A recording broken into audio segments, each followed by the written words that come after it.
Hi అండి, welcome to my channel Anuradha రఘువీర్. అందరికీ గుడ్ మార్నింగ్ అండి. అవిసె గింజల గురించి అందరికీ తెలుసండి. ఇంకా ఏం చెప్పాల్సిన అవసరం అయితే ఏమి ఉండదు అనుకుంటున్నాను నేను. ఒమేగా 3 ఫ్యాటీ యాసిడ్స్, పీచు పదార్థము దీంట్లో అన్నీ ఉన్నాయని అందరికీ తెలుసు. ఈరోజు ఏం కొత్తగా చెప్పాల్సిన అవసరం లేదు. మా అప్పుడైతే ఒక 15 ఏళ్ళ కిందటైతే ఇవి తెలుసు కానీ మంచిది అని తెలుసు కానీ మాకు ఎట్లా యూజ్ చేయాలని తెలియదు. ఒక మామూలు శనకాయల పొడిలాగా ఇట్లా దంచి అన్నంలోకి దాంట్లోకి తినేవాళ్ళము. రొట్టెలేకి అన్నంలోకి కొంచెం కాయగూర ఏదన్నా సప్పగొట్టి ఈ పొడి పెట్టుకొని తినేవాళ్ళము. ఇప్పుడు అందరికీ తెలుసు ఎట్లా వాడాలా, ఏమి ఎందుకోసము, ఇవి ఏమి ఉపయోగము అని అందరికీ తెలుసు. ఈరోజు పొడి చేస్తున్నాను. ఇది నేను 15 ఏళ్ళ నుంచి కూడా అప్పుడప్పుడు చేసుకుంటూనే ఉంటాను. అయిపోయినప్పుడల్లా ఇట్లా కొంచెం పొడి దంచి పెట్టుకుంటే మనము శనక్కాయల పొడి, ఇది నువ్వుల పొడి దంచి పెట్టుకున్నాం అనుకోండి, మనకి ఇష్టం వచ్చినప్పుడు ఏదో ఒక పొడితో తిన్నామంటే కూడా పప్పులే కానీ లేదంటే కాయగూరలకి ఏదన్నా ఇప్పుడు కాయగూరలకి ఏమి ఫ్రై చేస్తుంటాము, కొంచెం ఈ పొడి చల్లినామంటే కూడా చాలా బాగుంటుంది. చూద్దాం. ముందు అవిసె గింజల పొడి ఎలా నేను ఎట్లా తయారు చేస్తానో చూడండి. ముందు అవిసె గింజల్ని వేయించుకున్నాము.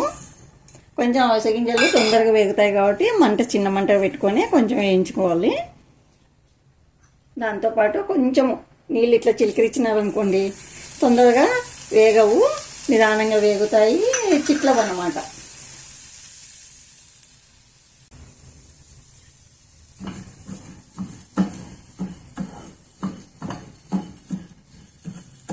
కొంచెం చిలకరించాలా, నీళ్ళు ఎక్కువ చిలకరించద్దండి. నిదానంగా వేయించుకోవాలి. అట్లా చిట్టపట అంటున్నాయి చూడండి. ఇప్పుడు లేదంటేనే మామూలుగా తడి లేకోకుండా వేసినాం అనుకోండి వెంటనే చిట్లుతాయి, అంత చుట్టుపక్కలంతా కూడా పడతాయి. దానికి తోడు బాగా లోపల వరకు వేగదు. అందుకోసమే కొంచెం మనము వాటర్ వేసుకొని చిట్లిన వాటర్ చల్లినామంటే నిదానంగా వేగుతాయి. వేగిపోయినాయి. ఇంకా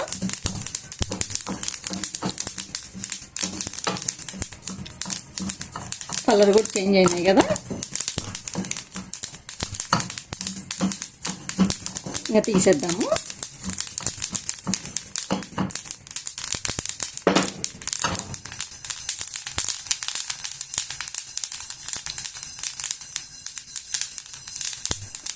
బాగా వేగిపోయినాయి, ఇంకా తీసేద్దాం.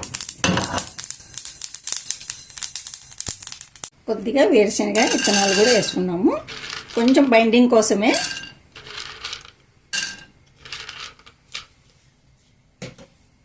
కొంచెం శనక్కాయ విత్తనాలు వేసుకుంటే పొడి కొంచెము బైండింగ్ లాగా వస్తుంది అనమాట.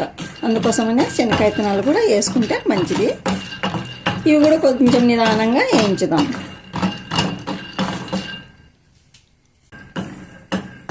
వేరుశనగ విత్తనాలు కూడా వేగినాయి. ఇప్పుడు ఇవి కూడా పక్క తీసి ఉంచుదాము.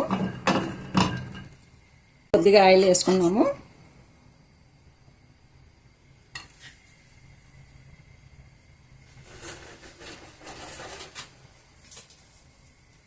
ఎండుమిర్చిని వేయించుదాం. ఇప్పుడు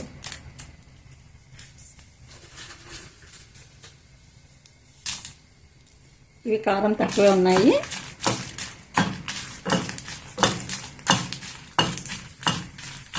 కొంచెం ఎండుమిర్చి సపరేట్గా వేయించుకుంటే బాగా వేగుతాయి.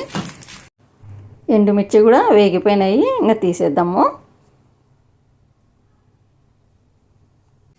కొద్దిగా కరివేపాకు,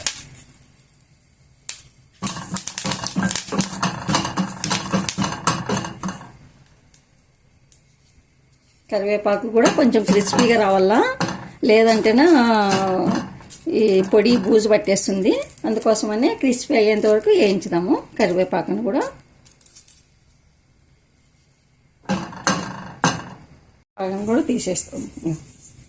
తీసేద్దాము. కొద్దిగా ఆయిల్ వేసుకున్నాము.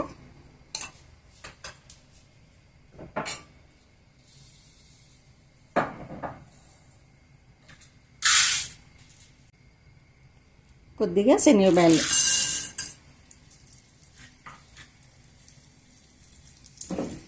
దీనిని కూడా కొద్దిగా వేయించుకున్నాము. ఈ ఉద్దిబ్యాళ్ళు ముందు వేసినామంటే ఉద్దిబ్యాళ్ళు మాడిపోతాయి.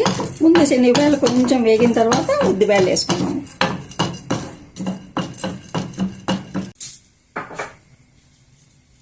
కలర్ వచ్చేసినాయి శనగపాయలు. ఇప్పుడు పొట్టు మినపప్పు,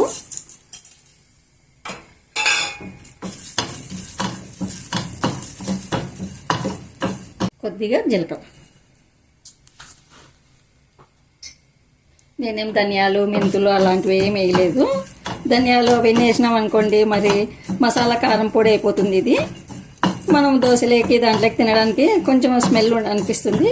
ఇప్పుడు బంద్ చేద్దాం. ఇంకా అన్నీ వేగిపోయినాయి, బంద్ చేద్దాం.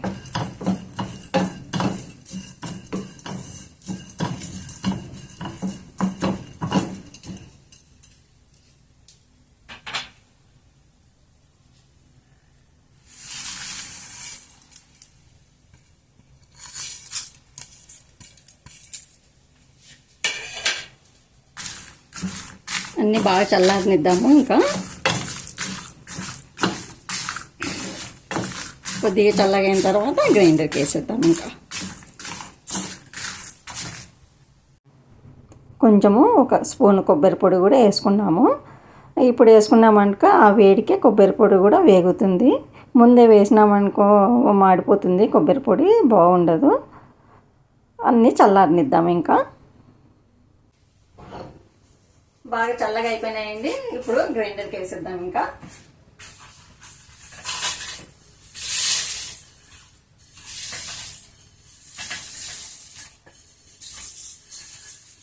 కొబ్బరి కూడా బాగా అంతా కలిసిపోయింది.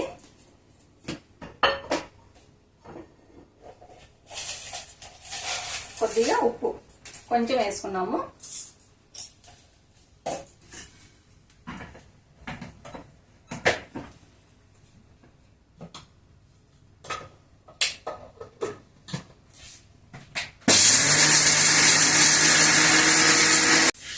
అది పూర్తి మెత్తగా అవసరం లేదు.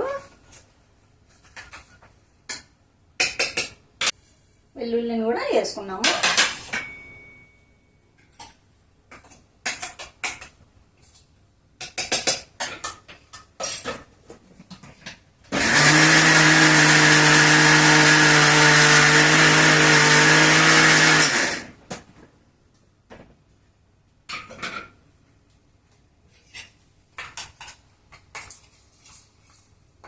అయిపోయింది. ఇంకా బౌల్లో తీసేద్దాం.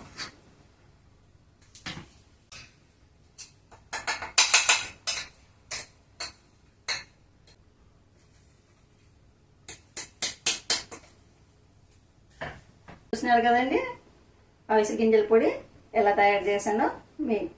ఇది అయితేనా మనము ఇట్లా పొడి ఇట్లా దోశలోకి దాంట్లోకి ఇట్లా అంటే కూడా పడిపోతుంది. ఇంకా మెత్తగా వేసినామంటేనా పడదు అది. అందుకోసం అని చెప్పి ఇంతనే ఉండాలా. మనం దోశ వేసుకొని పిల్లలకి ఇట్లా పొడి వేసి ఇచ్చి మత్తేసి ఇచ్చినామంటే తినేస్తారు పిల్లలు. చాలా టేస్ట్ కూడా ఉంటుంది, మంచి హెల్తీ కూడా కదా. అందుకోసమని ఇట్లా చేసుకోండి. మీకు నచ్చినట్లయితే లైక్ చేయండి, షేర్ చేయండి, సబ్స్క్రైబ్ చేసుకోండి. మరో మంచి రెసిపీతో మీ ముందుంటాను. ఓకేనండి, బాయ్.